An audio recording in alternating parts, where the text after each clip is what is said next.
What's good, sports family? So, as you guys see from the title today, we're going to be talking about a very popular international player out of Japan. His name is Sung-Mun Song. He is honestly one of the best guys in Japan that's coming into MLB. And as you see from the title, he signed with the San Diego Padres.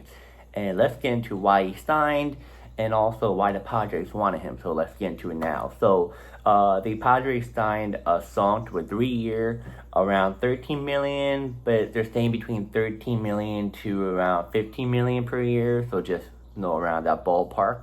So 3-year, $13 to $15 million. And the reason why the Padres signed him is that he had a great performance in Korea. Song was a star infielder in the KBO League with the KBO Heroes. Hitting 315 average with 26 home runs and 90 RBI in 2025, showing both power and on-base ability. He also won the defensive accolades like a Gold Glove in Korea. Versatile in depth, the Padres see him as a versatile infielder who can play multiple spots, third base, second base, first base, but he's mainly a third baseman there. But he can play other positions, which adds insurance and depth behind established starters. MLB posting system opportunity. Song was made available via the KBO/MLB posting system, which lets MLB teams sign Korean players during a set window. The Padres pursue him to tap into international talent and bolster their roster without a massive commitment.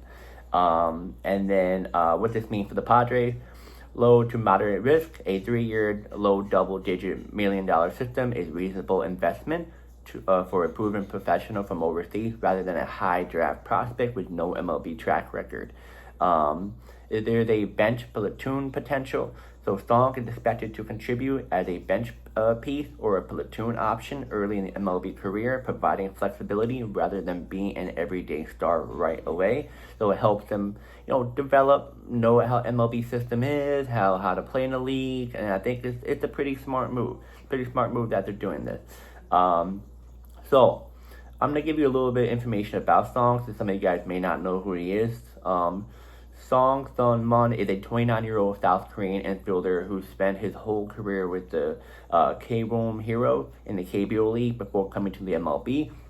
He became a top offensive contributor over the past 2 seasons, hitting 315 with 26 home runs, 90 RBIs, and 25 stolen bases in 144 games in 2025, which is really good. A breakout performance that puts him on the MLB system radar. Song is a left-handed at the plate and capable of playing multiple infielding positions, third base, second base, first base, which teams value for roster flexibility. Nowadays, teams really want flexibility because, what if first baseman's out and they don't have any good first baseman? He can replace it. But if the second baseman now doesn't really have anyone that's really good at second base, he can replace them. So it's perfect for a lot of teams that are really in need, since there's not a lot of good so-called first baseman only or second baseman only.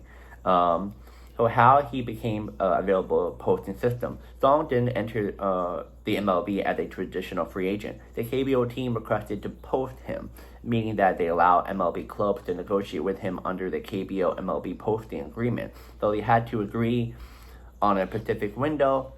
So it says one posted MLB team had a 30-day window to negotiate a contract with him, and the Padres reached a deal with him just before the deadline.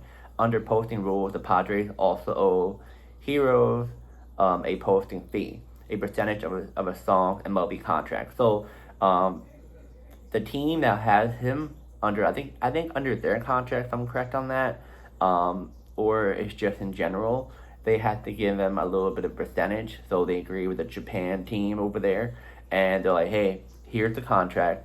We're going to give you partial what we're going to give him to you guys. So they agree on like, hey, I'm going to send you money, give me the player. It's like MLB, but like overseas type of trade, you want to say, which is interesting. Now, why the Padres signed him, which I already told you, it's just, it's cost controlled infielder. They can put him anywhere they want. It's affordable. A lot of infielder costs way more money than, if you had to sign one in the MLB. And he fits really well with the roster with Manny Machado and others. So it's good to have some insurance piece just in case. Plus, he showed that he really play. He really can. Now, let's talk about. Let me see. So, this pretty much shows the fact that the reason why he came to San Diego, it could be very different options. You could have said he should have gone to LA, or he could have gone to San Francisco, or maybe he could have gone to the East Coast with the Mets or the Yankees, which I wish he did as a Mets fan. But the Padres, for some reason, they have a strong KBO track record. Like in recent success with the Korean players, most notable with Ha-Seong Kim. Kim's development from KBO star to everyday MLB contributor showed song to the Padres, understand the KBO to MLB transition, provide proper coaching, language support, and patience.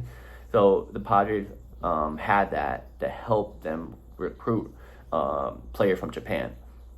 Also, the GM, AJ Preller, my apology, of the Padres, known for personally recruiting international talent. So he's really good at that. Long-term development, not just one-year trial, flexibility to let Song settle in without immediate pressure. Compared to other teams, San Diego reportedly communicated a clearer role and plan. So they told him, hey, this is how, we're going to work with you. This is what we want to do. And we want to help you, which is awesome because a lot of times, like, if you come from another country and you come to the U.S. or anywhere, you're, like, nervous because you really don't know. Nobody's really helping you. They just say it but not do it. At least for the Padres organization, they say it and they actually do it, and they really, really care. That's why you see a lot of the stars, like Yu Darvish went there, Ha-Seong Kim, a couple of others, because they see what they can do to help.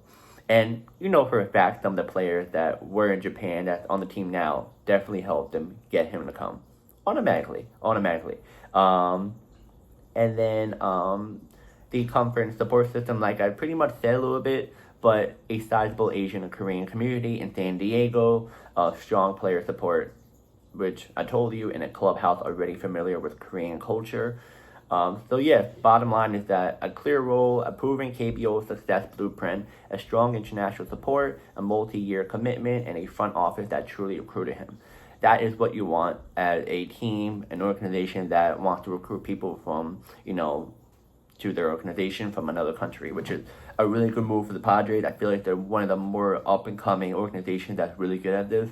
I don't really see any other organization like this. The Dodgers, you can kind of, but not really because of the rings and the money. And the East Coast teams, the Giants, like San Francisco, but then Yankees and Mets, I don't know. They don't really try as hard, but I think the Padres are much more into it. Honestly, I like this move for the Padres.